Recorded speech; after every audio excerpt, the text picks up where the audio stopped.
Yes, magandang umaga ulit sa iyo, Audrey. Magandang umaga, Pilipinas. Ito na po ang latest sa lagay ng ating panahon.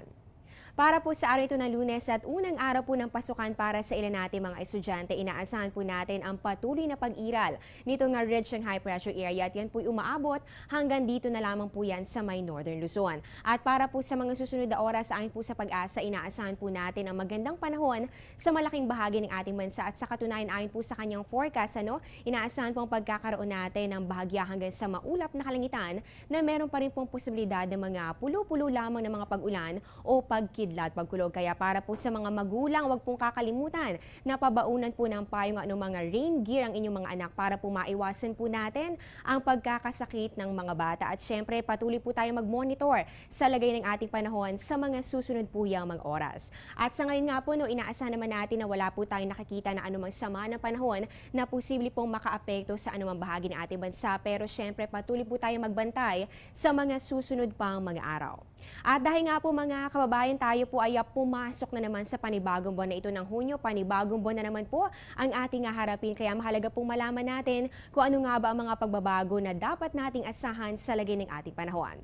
Ayon po sa Pag-asa, kapag po ganito nga buwan ng Hunyo ay maasahan po natin ang mas madalas pa na pagkakaroon ng mga pag-ulan o pagkidlat, pagkulog. At compared po, nung tayo po ay nasa tag-init na panahon, inaasahan po natin na kahit po umaga pa lamang o tanghali ay makaranas sa po tayo ng mga pag-ulang ito. Kaya talaga po dapat ay anytime ay naka-prepare po tayo at dapat po ay malaman po natin kaagad ang mga abiso na ilalabas ng Pag-asa para maiwasan po natin anumang hassle at ganoon din po ang anumang sakuna.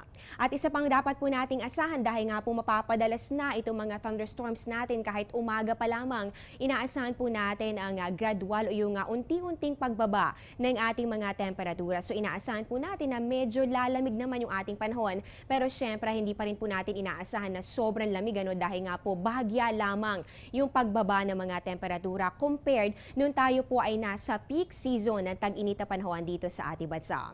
At kung pag-uusapan naman po natin ang dami ng bagyo na papasok, dito po yan sa ating Philippine Area of Responsibility ayon po sa climatological records ng Pag-asa. Kapag po ganitong buwan ng Hunyo, meron po tayong inaasahan na average number ng 2 or 3 tropical cyclones. So meron po tayong 2 o kaya naman po hanggang 3 na bagyo po na posible pong umiral sa loob po yan ng ating Philippine Area of Responsibility. Kaya patuloy po tayong mag-monitor at para po malaman natin kung meron nga bang makakaapekto na anumang weather disturbance dito sa ating part. Pero as of now naman po, magandang balita, wala pa naman po tayo namamataan na posible pong pumasok sa loob ng ating Philippine Area of Responsibility. Pero patuloy po natin yung babantayan dahil nga po patuloy po natin binabantayan din itong patuloy na pagpasok nitong southwest monsoon o yung hanging habagat na alam naman po natin na ito po ay meron po talagang maraming amount of moisture. So napakataas po ng humidity niyan, and once ito po ay makaapekto na dito sa ating bansa ay posible po na lumaki yung posibilidad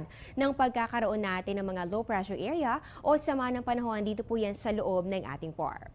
Samantalang mga kababayan, kahit po tayo po ay nag-aabang na dito po sa pagpasok ng official rainy season dito sa ating bansa, ay patuloy pa rin po natin binabantayan ang agwat ng ating temperatura. Dahil lately po, kahit tayo nakakaranas ng mga pag-ulan, ay talagang mainit pa rin po yung ating panahong nararanasan. Kaya mamaya po alamin natin saan-saan kaya naitala ng Pag-asa ang highest temperatures kahapon, unang araw ng Hunyo. Magbabalik po kaming matapos ang isang paalala.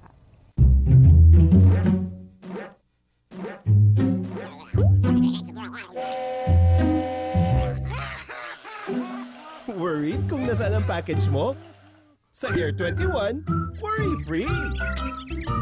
May real-time SMS updates kaya alam mong status ng padala mo every step of the way.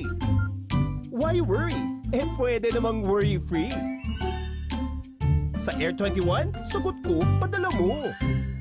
Totoo nga naman ang mga katagang huling hirit sa tag-init dahil nga po sa puntong ito makikita po natin kung saan-saan nga ba naitala. Ito nga pinakamatataas sa temperatura kahapon, araw po ng Linggo at unang araw po yan ng buwan ng Hunyo. At nakapagtala po tayo na napakainit po na napakataas sa temperatura dyan po yan sa May Tuguegarao City na umabot ng hanggang 40.4 degrees Celsius. So ayan po, napakainit po ng naranasang panahon ng ating mga kababayan dyan po yan sa May Tuguegarao. At sinundan naman po ito ng Cabanatuan Cabanatuan City na meron pong 38 degrees Celsius. Dito naman po sa Subic, Zambales na itala po natin ang 37.5 degrees Celsius at para po sa Naiya, Parañaque, umabot po ito ng 37.3 degrees Celsius at hindi naman po dito nalalayo itong temperaturang naitala natin sa may Dagupan, ganoon din po sa may Sandy Point, Cavite. At mapapansin po ninyo na matataas pa rin po talaga itong mga temperatura at ayon po kay Pag-asa Weather Forecaster Jory Lois ay normal lamang naman na kahit po tayo ay